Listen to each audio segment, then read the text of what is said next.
One-step solution for your travel needs. Make your fun holidays. See the world, feel the smile. Mad Rabbit, India's finest audio wearable brand, starting at 999. யாராவது இருப்பாங்க, அவங்க தான் lead அப்படின்ற மாதிரி வந்து ஒரு ஸ்டீரியோடிபிக்கலான விஷயங்கள் இருந்தது. அதை பிரேக் பண்ண பெருமை உங்களுக்கும் உங்களுடைய டீமுக்கும் தான் சேரும். எதிர்நீச்சல் ஆடிஷன் போகும்போது கூட எனக்கு சுத்தமாக கான்ஃபிடென்ட் இல்லை. பேரழகி பண்ணதை விட இப்போ வந்து ரொம்ப சப்பியாக இருக்கேன். பயந்துட்டே தான் போனேன், அக்செப்ட் பண்ணுவாங்களா பண்ண மாட்டாங்களா அப்படின்னு சொல்லிட்டு. ஏன்னா அவங்க போட்ட ஃபர்ஸ்ட் கண்டிஷன் நீங்கள் மேக்கப் போடக்கூடாது, நீங்கள் எப்படி இருக்கீங்களோ அப்படி தான் இருக்கணும். குண்டா இருந்தாங்கன்னா அவங்களுக்கு ரொம்ப ஏஜான கேரக்டர் தரணும், ஈவன் தோ அவங்க சின்ன பொண்ணாக இருந்தால் கூட. ஆனால் இதை வந்து ஆண் நடிகர்கள் கிட்ட, ஃபிலிமில் இருக்க மேல் ஆக்டர் கிட்ட, அபர்ணா பாலமுரளி மலையாளம் ஆக்ட்ரஸ், அவங்களோட கான்ஃபிடன்ஸ் ரொம்ப பிடிக்கும். இப்போ தமிழில் வந்து அவங்க ராயன் பண்ணியிருந்தாங்க. ராயன் படம் வரும்போது நான் நிறைய கமெண்ட்ஸ் பார்த்தேன், அவங்கள அவ்வளோ பாடி ஷேமிங் பண்ணியிருந்தாங்க. இப்போ சோஷியல் மீடியா வந்து இப்போ நம்ம என்ன பைத்தியக்காரத்தனம் பண்ணாலும் நம்ம வந்து பெரிய ஆள் ஆகிடலாம், ப்ராப்ளம் ஆகிடலாம். இல்லை வந்து விமன் சைடு வந்து நம்ம வந்து எவ்வளோ கிளாமரஸாக நம்ம வந்து இப்போ ரீசெண்டாக அதை பற்றி நிறைய போயிட்டு இருக்கிறதால இப்போ அதை பண்ணிட்டா பிரபலம் ஆகிடலான்னு அந்த பொண்ணு மைண்டில் ஏற்றுறதும் இல்லை அந்த பொண்ணு பிரபலம் ஆக்குறதும் யாரு இல்லை உங்களை மாதிரி பசங்க தான். இல்ல உனக்கு அறிவு இருக்கா? வந்ததுலேருந்து செத்த மூதி மாதிரி கேள்வி கேட்டுக்கிட்டே இருக்க, ஆளையும் மண்டையும். உன்னால எவன இந்த ஆங்கருக்கு செலக்ட் பண்ணானுங்க?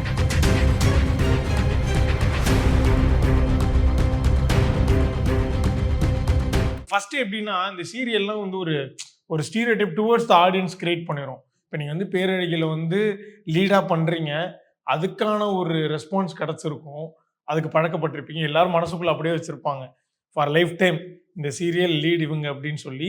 அப்படியே கான்ட்ராஸ்டாக எதிர்நீச்சல் 2ல் வந்து ஒரு பயங்கர நெகட்டிவ் ஷேடாக பார்க்குறப்போ இது உங்களுக்கு பர்சனலாக ஆஸ் அன் ஆக்டராக ஓகேவா மேம்? இன்ட்டு இதனுடைய வர ரெஸ்பான்ஸ்லாம் பொறுத்து ரிஸ்க் ஃபேக்டரெல்லாம் நீங்கள் யோசிக்கலையா? ரொம்ப வருஷத்துக்கு அப்புறமா நான் ஆன் ஸ்க்ரீன் வந்திருக்கேன். என்னோட ரிசப்ஷன் வந்து ரொம்ப நல்லா இருக்கு. நிறைய பேர் வந்து என்னை நான் பழைய சீரியல் பண்ணதுல ஞாபகம் வச்சு இப்போவும் அந்த பொண்ணு தானே சூப்பராக நடிக்கும் அப்படின்னு சொல்லிட்டு இப்போவுமே நிறைய கமெண்ட்ஸ் எல்லாம் பார்த்துட்டு வந்திருக்கேன். So I am so happy திரும்ப வந்ததுக்கு. அண்ட் நீங்கள் கேட்ட கொஷின் வந்து இப்போ வந்து நான் வந்து ஒரு ஆக்டர், ஓகே, நான் வந்து ஹீரோயினாக பண்ணால் தான் பெரிய விஷயம், நெகட்டிவ் பண்ணால் சின்னது அப்படிங்கிற ஒரு விஷயம்லாம் நம்ம பார்க்கக்கூடாது. ஒரு ஆக்டருக்கு என்ன ரோல் கொடுத்தாமே அது வந்து கரெக்டாக அதோட எஃபர்ட் போட்டு பண்ணணும்னு தான் பண்ணணும். எக்ஸாம்பிளுக்கு இப்போ நான் பண்ணிட்டு இருக்க சீரியலில் வந்து ஒரு சீனில் வந்து ஒருத்தர் அடிக்கிற மாதிரி ஒரு சீன் இருந்தது. நான் நெகட்டிவ் லீட் பண்ணிருக்கேன், அதில் நடித்தவர் என் கூட ஜூனியர் ஆர்டிஸ்ட் தான். ஆனால் அந்த சீனில் இப்போ நான் எவ்வளோ கரெக்டாக பண்ணுறனோ அதே அளவுக்கு அவருமே கரெக்டாக பண்ணாதான் அந்த சீன் ஒர்க் அவுட் ஆகும்ல. அப்போ அந்த சீனில் நான் தான் வந்து பெரிய ஆள், அவர் சின்ன ஆள் அப்படின்னு நம்ம சொல்ல முடியாதுல்ல. அந்த மாதிரி ஒரு ஆக்டர்னா ஆக்டர், அவங்க வந்து எவ்வளோ பெரிய ரோல் பண்ணாலும் எவ்வளோ சின்ன ரோல் பண்ணாலும் அதை ஒரு ஆக்டிங்காக அதோட எஃபர்ட் போட்டு அதை நம்ம கரெக்டாக ரெப்ரசன்ட் பண்ணாதான் ஹோல் ப்ராசஸாகவே கரெக்டாக வரும். நம்ம சீரியலில் சின்ன வயசுலேருந்து பார்த்து பழக்கப்பட்டது என்னென்னா, ஓகே அஃப்கோர்ஸ் வந்து நார்த் இந்தியாவில் அது நிறைய நடக்கும், சவுத் இந்தியா சீரியல்ஸ்லையுமே இருந்தது. ஃபேராக ஒருத்தவங்க இருப்பாங்க, அவங்க தான் லீடு அப்படின்ற மாதிரி வந்து ஒரு ஸ்டீரியோடிபிக்கலான விஷயங்கள் இருந்தது. அதை பிரேக் பண்ண பெருமை உங்களுக்கும் உங்களுடைய டீமுக்கும் தான் சேரும். சீரியஸாக அதுக்கு இந்த தருணத்தில் நான் வந்து ஒரு பெரிய கங்க்ராச்சுலேஷன் சொல்லிக்கிறேன் to the whole crew of Perazhagi, especially you and to your team. So first அந்த விஷயத்தை பிரேக் பண்ணியிருக்கீங்க. இந்த பிரேக் பண்ண டைம் அந்த ரெஸ்பான்ஸ் இருக்குல்ல, அது எப்படி இருந்தது ஆக்சுவலாக உங்களுக்கு? பேரழகி டீமை திரும்ப எனக்கு ஞாபகப்படுத்துறதுக்கு ரொம்ப நன்றி. I'm forever grateful for my பேரழகி டீம். நீங்கள் சொன்ன மாதிரி டஸ்கி ஸ்கின் டோனில் இருக்கு, எனக்கு தெரிஞ்சு அப்படி ஞாபகம் இல்லை இதுக்கு முன்னாடி நான் பார்த்த சீரியல்ஸில். பேரழகி வந்து ஒரு பெரிய ரெஸ்பான்ஸு. நான் நடுவில் நடிக்காமல் இருந்த டைமில் கூட எனக்கு நிறைய பேர் மெசேஜ் பண்ணுவாங்க, நீங்கள் ஏன் திரும்ப நடிக்கலை, நீங்கள் பண்ணது வந்து பயங்கர இன்ஸ்பைரிங்காக இருந்தது அந்த சீரியல். இப்போ எனக்கும் நானும் மீடியாவில் ட்ரை பண்ணிட்டுருக்கேன், எனக்கு அந்த நான் மீடியாவில் ட்ரை பண்ணலாமா, நம்ம கலர் இந்த மாதிரி இருக்குமேலாம் யோசிச்சுட்டு இருந்திருக்கேன். ஆனால் உங்கள் சீரியல் வந்து அவ்வளோ இன்ஸ்பைரிங்காக இருந்திருக்குன்னு சொல்லிட்டு நிறைய பேர் எனக்கு அப்போ மெசேஜ் பண்ணிட்டு இருந்திருக்காங்க. ஸோ நீங்கள் சொன்ன மாதிரி பேரழகி தான் ஃபஸ்ட்டு சீரியல் இந்த கலர் இதை பிரேக் பண்ணி வந்த serial. So I am so glad இந்த மாதிரி ஒரு சீரியலில் என்னோட கெரியரை ஸ்டார்ட் பண்ணேன். ஓகே, பட் இந்த நம்ம அப்பியரன்ஸ் வைஸாக இருக்கலாம், இல்லை ஸ்கின் டோன், நமக்கு இந்த சீரியல் பழக்கப்படல, சீரியல் இண்டஸ்ட்ரி நீங்கள் பிரேக் பண்ணுறதுக்கு முன்னாடி சொல்கிறேன், அந்த ஆடிஷன்ஸ் மேபி அந்த மாதிரி போகிற டைமில் ஏதாவது ஒரு அனுபவம், என்னடா இது இப்படி நம்மளை ட்ரீட் பண்ணுறாங்கன்ற மாதிரிலாம் இருந்திருக்கா மேம் ஆக்சுவலாக, இல்லை கம்ஃபர்டபுள் ஃபார் யூவாக இருந்திருக்கா? இல்ல ட்ரீட் பண்ணது அப்படின்னு சொல்ல முடியாது. ஆனா வந்து இந்த ஸ்கின் டோன் வந்து இருந்திருக்கு. ஸ்டார்ட்டிங்ல இருந்திருக்கு. அதுக்கப்புறம் இப்ப அது பிரேக் ஆயிருக்கு. ஃபர்ஸ்ட் இருந்த அளவுக்கு இப்ப இல்ல அப்படின்னு தான் சொல்வேன். ஏன்னா பேரழகிக்கு அப்புறமா அது சார்ந்த நெறைய கதைகள் வேற வேற சேனல்ல வந்து திரும்ப திரும்ப எடுத்திருந்திருக்காங்க. அதனால அது உடைஞ்சிருக்குன்னு நெனைக்கிறேன். ஆனா இப்போ வந்து ஒருத்தவங்களோட பிசிக்க வச்சு குண்டா இருந்தாங்கன்னா அவங்களுக்கு ரொம்ப ஏஜான கேரக்டர் தரணும். ஈவன் தோ அவங்க சின்ன பொண்ணா இருந்தா கூட. ஆனா இத வந்து ஆண் நடிகர்கள் கிட்ட, ஃபிலிம்ல இருக்க மேல் ஆக்டர் கிட்ட, இப்போ ஒரு மேல் ஆக்டர் எக்ஸாம்பிளுக்கு ஒரு 70 இயர்ஸ் இருக்காருன்னு வச்சுக்கோங்களேன். நான் யாருன்னு நேம் சொல்ல விரும்பல. ஆனா அவங்க ஏதாவது கமெண்ட் பண்ணி கண்டுபிடிச்சிருவாங்க. சரி, ஓகே, இல்லைங்க, கண்டினியூ. குறிப்பிட்ட ஒருத்தர்னு அப்படின்னு நான் சொல்லல. நிறைய பேர் இருக்காங்க. அவங்களோட ஏஜ் நமக்கு தெரியும். ஆனா அவங்கள நம்ம ஹீரோவா அக்செப்ட் பண்ணிக்கிறோம்ல. அந்த மாதிரி வந்து குண்டா இருந்தா ஹீரோயினா போடக்கூடாது அப்படிங்கிற மாதிரி நிறைய விஷயங்கள் எனக்கு தெரியல. எவ்வளோ லைக் சப்பியா இருக்க கேர்ள்ஸ் வந்து எவ்வளோ ஹீரோயினா பண்றாங்கன்னு சொல்லிட்டு அந்த விதத்துல எனக்கு அபர்ணா பாலமுரளி மலையாளம் ஆக்ட்ரஸ், அவங்களோட கான்ஃபிடன்ஸ் ரொம்ப பிடிக்கும். இப்ப ரீசெண்டா அவங்களோட கிஷ்கிந்தா காண்டம் படம் பார்த்தேன். அவங்க சப்பியா தான் இருக்காங்க ஸ்க்ரீன்ல. ஆனா அதை பத்தி அவங்களுக்கு எந்த கவலையுமே இல்லை. அவங்களுக்கு மலையாள ஃபிலிம் இண்டஸ்ட்ரியிலயா இருக்கட்டும், இப்ப தமிழ்ல வந்து அவங்க ராயன் பண்ணியிருந்தாங்க. ராயன் படம் வரும்போது நான் நிறைய கமெண்ட்ஸ் பார்த்தேன். அவங்க அவ்வளோ பாடி ஷேமிங் பண்ணியிருந்தாங்க. நீங்களும் பார்த்துருப்பீங்க ஆப்வியஸ்லி. இந்த பொண்ணு ரொம்ப குண்டா இருக்கு, அவனுக்கு அக்கா மாதிரி இருக்கு, அந்த மாதிரிலாம். ஏன் திரும்ப திரும்ப பெண்களை நோக்கி மட்டும் அந்த கேள்விகள் வந்துட்டே இருக்குன்னு எனக்கு புரியல. நம்ம இப்ப நீங்க பாக்குறீங்க, நான் இருக்கேன், அவங்க இருக்காங்க, எல்லாருமே ஒரே ஷேப்ல இருக்கிறது இல்ல. ரியலிஸ்டிக்கா அப்படி இருக்க முடியாது. ஸோ அந்த மாதிரி பிசிக் குண்டா இருந்தா இந்த ரோல் கொடுக்கறது, இன்னும் கொஞ்சம் வயசான ரோல் கொடுக்கறது அப்படிங்கிற விஷயங்கள் உடையணும்னு நான் நினைக்கிறேன். பெர்ஃபார்மன்ஸ் ஆக்டிங் தான் பார்க்கணும்னு நினைக்கிறேனே தவிர அது திரும்ப அது வந்து ஒரு ஆண்கள் கிட்ட அதை பார்க்கறதே இல்லை. ஃபீமேல்ஸ் கிட்ட அந்த ப்ரெஷரை போட்டுட்டே இருக்காங்க. நான் எனக்குமே பயங்கரமா ஒல்லி ஆகணும், நாள்ல இருந்து டயட் இருந்தணும், இன்னில இருந்து டயட் இருந்தணும், திரும்ப ரீஸ்டார்ட் பண்ணலாமா, அப்போ நம்ம நல்ல ஒல்லி ஆயிட்டு தான் ஸ்டார்ட் பண்ணணும் அப்படிங்கிற மாதிரி ஒரு ப்ரெஷர் வந்து நமக்குள்ளேயே இருக்கு. அந்த விதத்துல I am so grateful for my team. Ethirneechal audition போகும்போது கூட எனக்கு சுத்தமா கான்ஃபிடென்ட் இல்லை. ஏன்னா நம்ம ரொம்ப நான் பேரழகி பண்ணதை விட இப்போ வந்து ரொம்ப சப்பியா இருக்கேன். பயந்துட்டே தான் போனேன், அக்செப்ட் பண்ணுவாங்களா பண்ண மாட்டாங்களா அப்படின்னு சொல்லிட்டு. ஏன்னா திருச்செல்வம் சார் வந்து சீரியல் இண்டஸ்ட்ரியில வந்து one of the biggest director. So அவரோட சீரியல்ஸும் நிறைய எபிசோட்ஸ் போயிருக்கு. எதிர்நீச்சல் 1 வந்து வேற லெவல் ஹிட். ஸோ அந்த மாதிரி ஒரு சீரியல்ல அந்த மாதிரி இப்போ ஸ்டீரியோ டைப்ல தான் எதிர்பார்ப்பாங்களோ, லீனா இருக்கணும், அப்படிலாம் இருக்கணும் எதிர்பார்ப்பாங்களோ அப்படிங்கிற மாதிரி நினைச்சுதான் போனேன். ஆனா அங்க அவர்கிட்ட பேசும்போது எனக்கு தெரிஞ்சுது, ஓகே இவங்க வந்து அவங்க போட்ட ஃபர்ஸ்ட் கண்டிஷன் நீங்க மேக்கப் போடக்கூடாது, நீங்க எப்படி இருக்கீங்களோ அப்படிதான் இருக்கணும், மேக்கப் போடக்கூடாது, ரொம்ப ஆர்டிஃபிஷியல். எலிசல் 2ல வந்து எது ஃபுல் மேக்கப் எதுவுமே கிடையாது. மேக்கப் லைக் என்னோட கலர்ல என்ன இருக்கோ அந்த ஸ்கின் டோன்ல தான் நான் போடுறேனே தவிர ரொம்ப அதை என்ஹான்ஸ் பண்ணி காமிக்கிற மாதிரி நான் எதுவுமே போடல.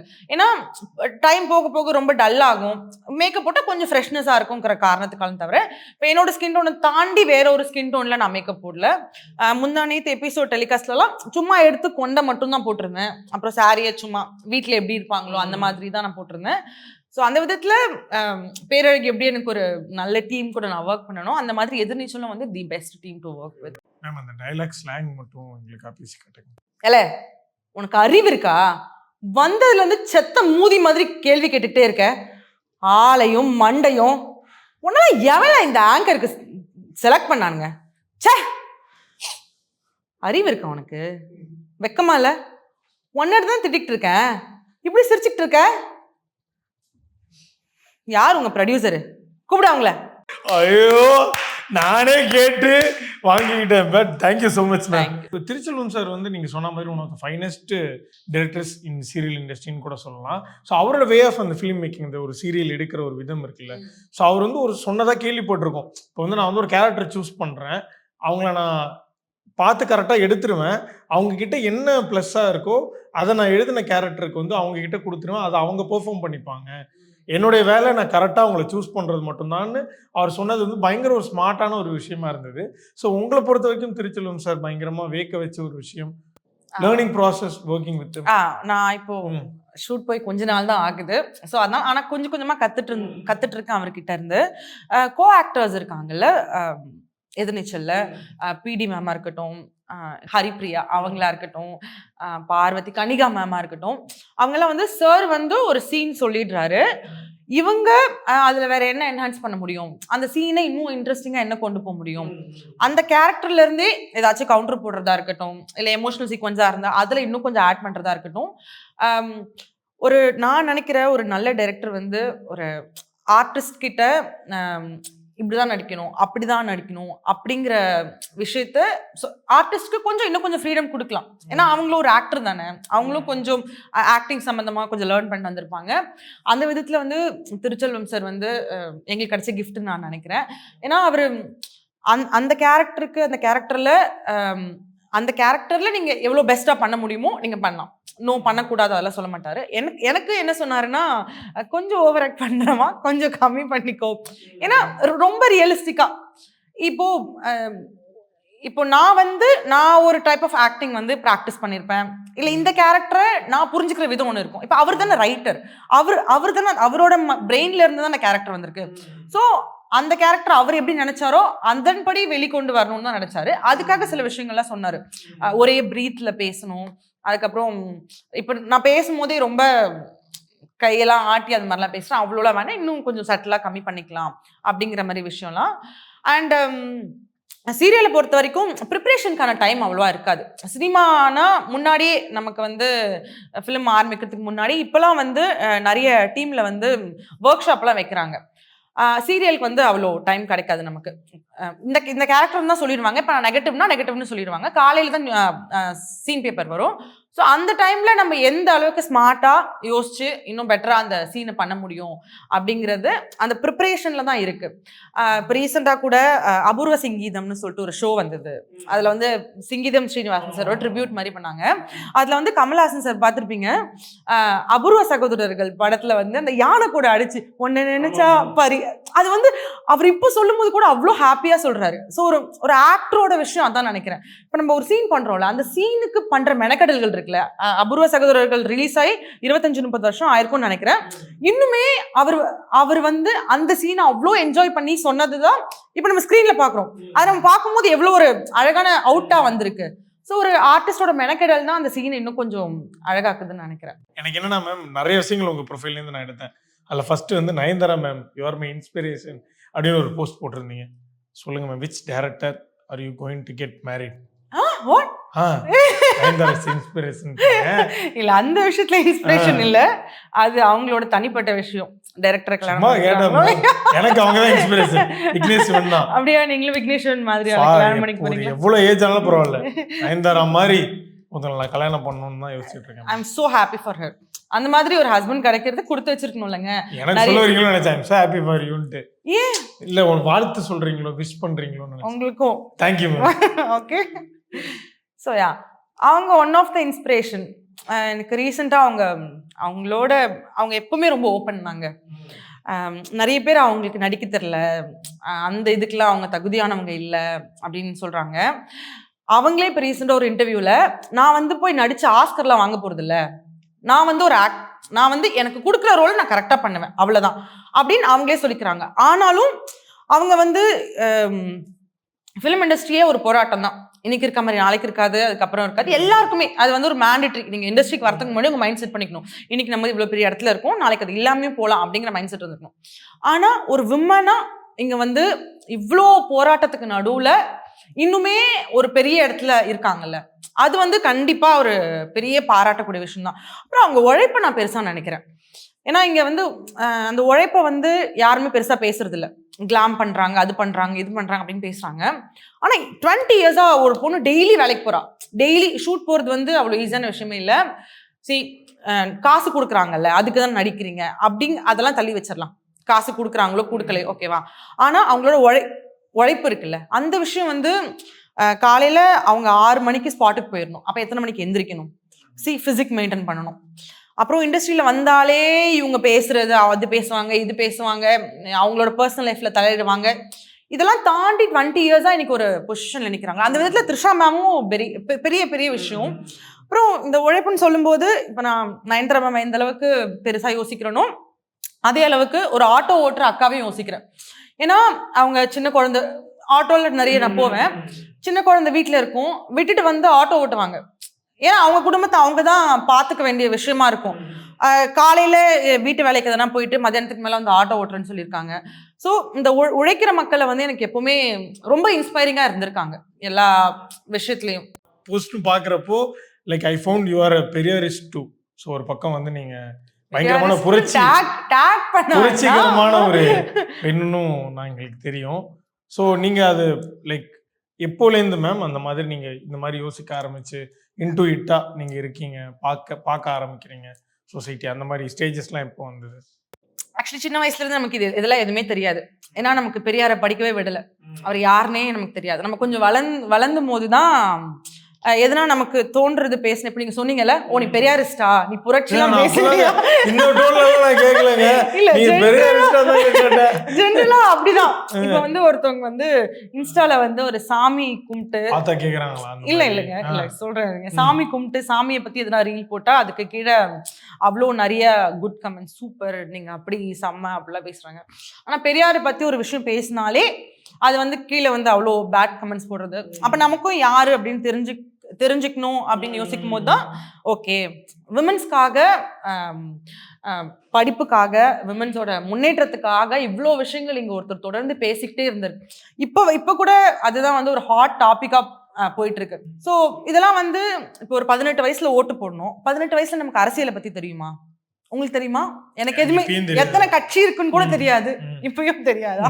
இல்ல சும்மா கொஞ்சம் தெரியும். நீங்க சொன்ன மாதிரி சின்ன வயசுல நமக்கு அது புரியும். அப்ப 18 வயசுல ஓட்டு போடுறதுக்கான உரிமை வந்து நமக்கு கொடுக்குறாங்க. அப்ப 18 வயசுக்குள்ள நமக்கு எவ்வளவு அரசியல் தெரியுது. அப்ப நம்ம எப்படி ஒருத்தரை கரெக்டா நம்ம சூஸ் பண்ண முடியும்ல? ஸோ ஸ்கூல்ஸ்ல இருந்தே இதை பத்திலாம் பாடங்கள் வைக்கணும். நம்ம சில பேரை மட்டும்தான் நம்ம படிக்கணும் அப்படிங்கிற மாதிரி தான் ஆல்ரெடி வச்சிருக்காங்க. அந்த மாதிரி இல்லாம இந்த நாட்டுக்காக, இந்த சமூகத்தை முன்னேற்றத்திற்காக யார் யாரெல்லாம் உழைச்சாங்களோ அவங்க எல்லார பத்தியும் பேசணும்னு நான் நினைக்கிறேன். நான் பார்த்து பயங்கரமா ரசிச்ச ஒரு போஸ்ட் வந்து லைக் பாலுமேந்தர் சார் சொன்னது ஒன்று போட்டிருந்தீங்க. நம்ம ஜெயிக்கிறோமோ தோக்குறோமோ என்ன பண்றோமோ, apart from all the results, நம்ம வந்து பிடிச்ச வேலையை செஞ்சுட்டு இருக்கோன்றதே எவ்வளோ பெரிய ஒரு பாக்கியம்ன்றது அவர் போட்டிருப்பாரு. அது ஒரு பயங்கர ஹீலிங்காக இருக்கும் என்னைக்கு இருந்தாலும் படித்து பார்க்குறப்போ. முக்கியமாக இன்ட்டு ஆர்ட் ஃபார்மில் ஒர்க் பண்ணுற பீப்புளுக்கு ஸோ எங்கெல்லாம் பயங்கரமாக கனெக்ட் ஆகும். ஸோ அதனால் அந்த போஸ்ட் போட்டிருந்தீங்க. ஸோ இப்போ எவ்வளோ ஹாப்பியாக இருக்காங்க Gayathri on doing art form. Ethirneechal 2-ஆக இருக்கட்டும், ஆக்டிங் ப்ராசஸாக இருக்கட்டும், பேரழகியாக இருக்கட்டும், எதுவாக இருக்கட்டும், நீங்க பண்ற இந்த ஆர்ட் ஃபார்ம் எவ்வளவு ஹாப்பியா இருக்கீங்க? நம்ம சொல்லலாம் என்னதான் ஜெயிக்கிறோமோ தோக்குறோமோ நமக்கு பிடிச்ச வேலையை பண்றோம்னு. ஆனா பெருசா அது வேற டிபார்ட்மெண்ட். எக்ஸாக்ட்லி. அப்ப வந்து நமக்கு தெரியும். நான் நிறைய யோசிச்சிருக்கேன். ஐயோ நாளைக்கு வேற எதனா படிக்க போயிடலாமா, நாளைக்கு வேற எதனா வேலைக்கு போயிடலாமா. போஸ்ட் டெலீட் பண்ணுங்க. இல்ல சி எல்லாமே ஹியூமன்ஸ் தானே, எல்லாத்தையும் கடந்து தானே வரணும். ஆனாலுமே இங்க நிக்கிறேன்ல, நான் வந்து அப்படி யோசிச்சாலும் ஒரு நாள் அப்படி யோசிக்க தோணும். நம்ம வந்து வேற எதனா போயிடணும், வேலைக்கு போயிடணும், வேற எதனா படிக்க போயிடலாம், சுத்தமா இதை விட்டுறலாம் அப்படின்னு சொல்லிட்டு. இந்த 4 years கூட நான் ஆன் ஸ்கிரீன்ல வரல. பட் நான் ஃபிலிம் இண்டஸ்ட்ரியிலே தான் ஒர்க் பண்ணிட்டு இருந்தேன். நான் வந்து தியேட்டர் பண்ணேன். அங்க போய் தியேட்டர் பிளேஸ் பண்ணேன். நடுவில் வந்து ஒரு தியேட்டர் கம்பெனியில் ஒர்க் பண்ணேன். குழந்தைங்களுக்கு கிளாஸ் எடுக்கிற மாதிரி ஒரு விஷயம். அப்புறம் ஒரு படத்தில் வந்து அசிஸ்டன்ட் டைரக்டராக ஒர்க் பண்ணேன். இந்த மாதிரி நிறைய விஷயங்கள் சினிமா சம்மந்து தான் இயங்கிட்டு இருந்தேன். ஆன் ஸ்க்ரீனுக்கு இப்போ தான் வரேன். அது வந்து ரொம்ப ரொம்ப ரொம்ப சந்தோஷம். யா இப்போ life is like a roller coaster தானே. மேலே போவோம், கீழே வருவோம். நம்ம மேலே போகும்போது நல்லா இருக்கும். ஆனால் திடீர்னு ரொம்ப கீழே இறங்கும்போது லைஃப்பில் ரொம்ப அன்எக்ஸ்பெக்டடாக நமக்கு நிறைய விஷயங்கள் நடக்கும். நம்ம நினச்சே பார்த்துருக்க மாட்டோம். அப்படியே லைஃபே நமக்கு வேற மாதிரி மாறிடும். எல்லாரும் சொல்லுவாங்க எண்ட் ஆஃப் த டனல் வந்து நமக்கு லைட் தான் இருக்கும் அப்படின்னு சொல்லிட்டு. ஆனால் அது கோ த்ரூ பண்ணும்போது நமக்கு தெரியவே தெரியாது.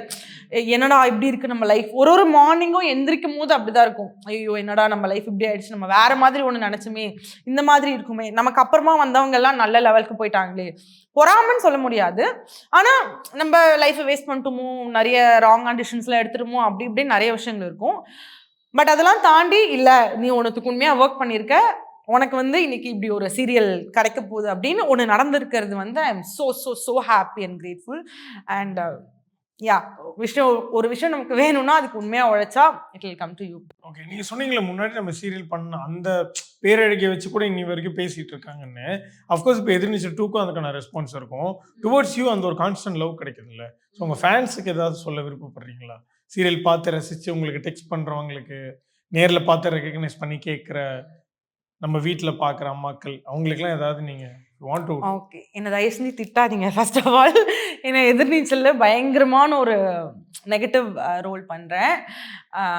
ஐ எம் ஸோ ஹாப்பி. நிறைய பேர் வந்து ஒரு விஷயம் இங்கே சொல்லணும்னு நினைக்கிறேன். பேரழகி ஃபேன் பேஜஸ் இருக்கு.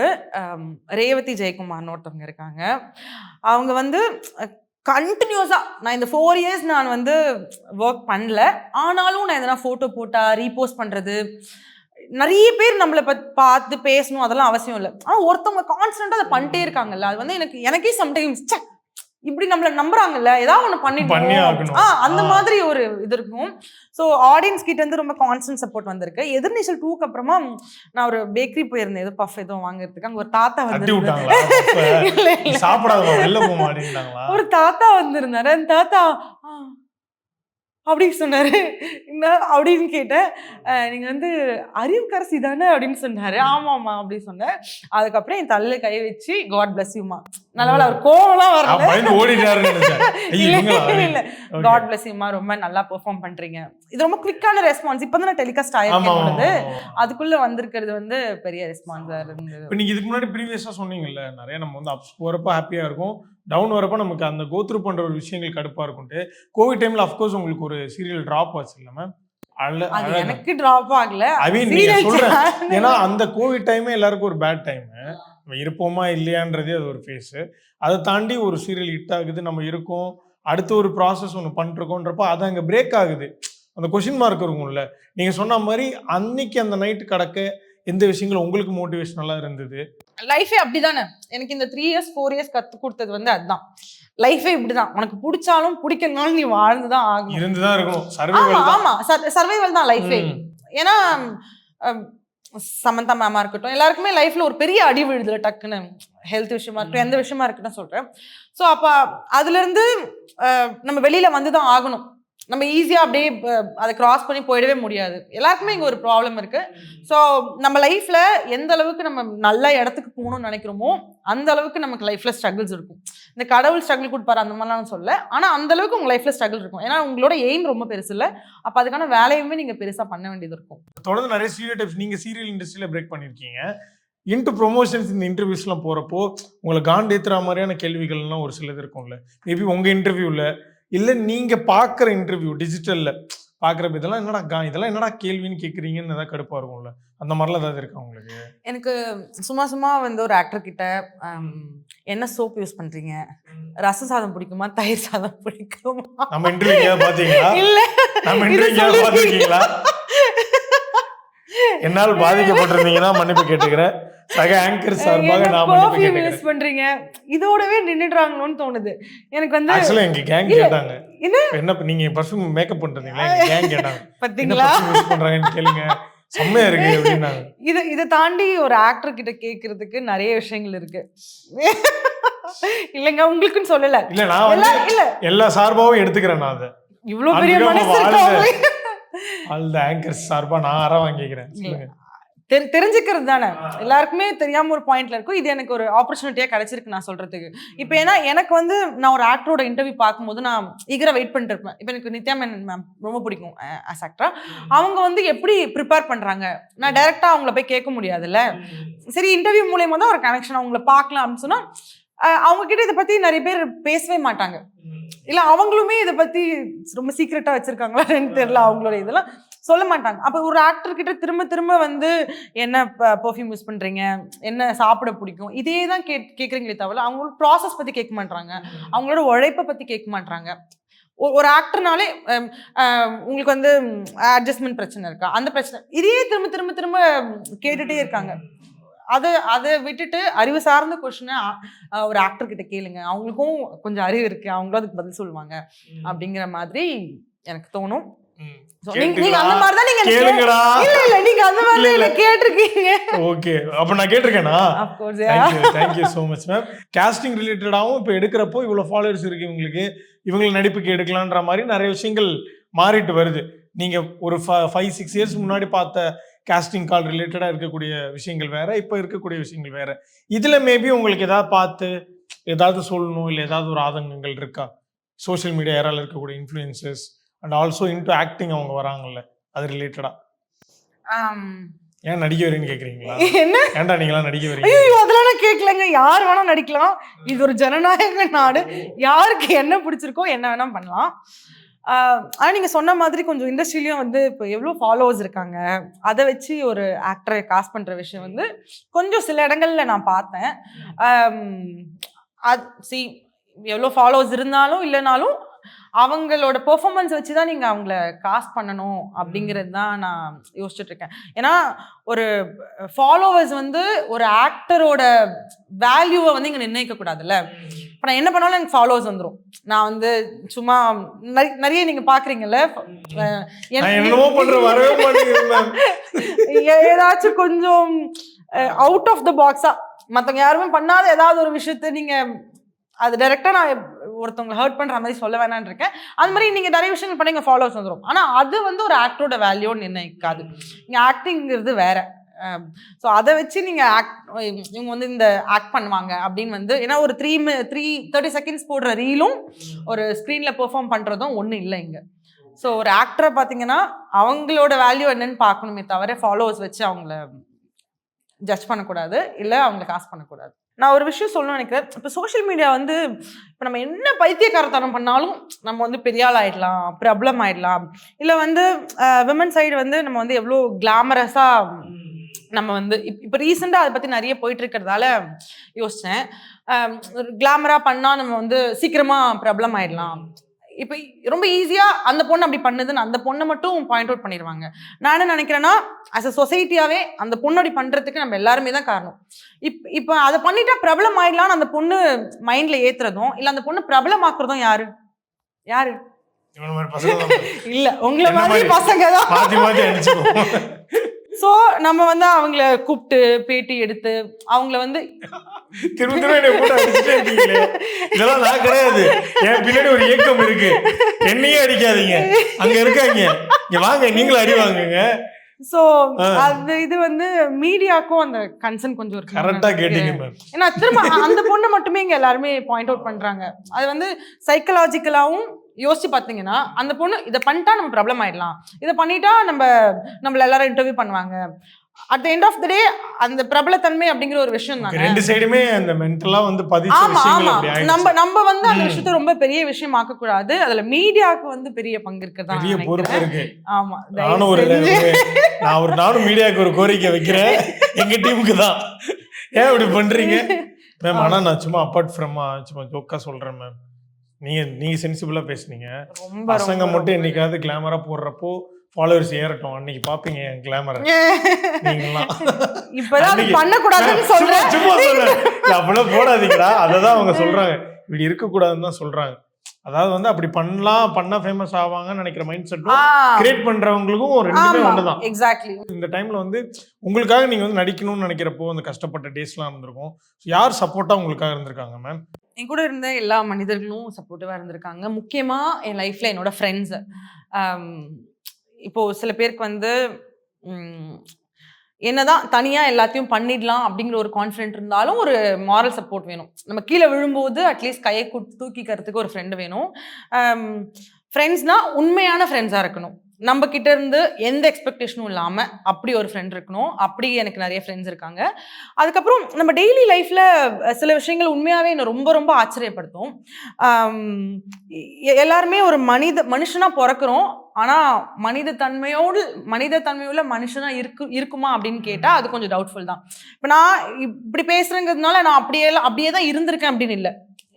நம்ம பிறக்கும் போது இந்த சொசைட்டி நமக்கு என்ன சொல்லி தருதோ அதோட ஒரு இதுவாக தான் நம்ம இருக்கோம். அதனால ஒரு டைம் பீரியட் வரைக்கும் நம்மளும் நிறைய மிஸ்டேக்ஸ் பண்ணியிருப்போம், நம்மளும் நிறைய விஷயங்கள் அந்த மாதிரி பண்ணியிருப்போம். நான் ரீசெண்டாக வந்து ஒரு ஆட்டோமேன் வந்து எனக்கு அந்த விஷயத்த சொல்லிக் கொடுத்தாருன்னா அவரோட செயல் மூலயமா அது வந்து எனக்கு பயங்கரமா என்ன இந்த மனுஷன் இப்படி இருக்காரு அப்படிங்கிற தோண வச்ச விஷயம். நான் வந்து நைட் டின்னர் முடிச்சுட்டு வீட்டுக்கு 2 வீலரில் போயிட்டு இருந்தேன். என் 2 வீலர் வந்து நடு வழியில் நின்றுச்சு. நைட் ஒரு 12:30 அப்படி இருக்கும். அது வந்து ஒரு ஹைவே ரோடு மாதிரி வச்சுக்கோங்களேன்.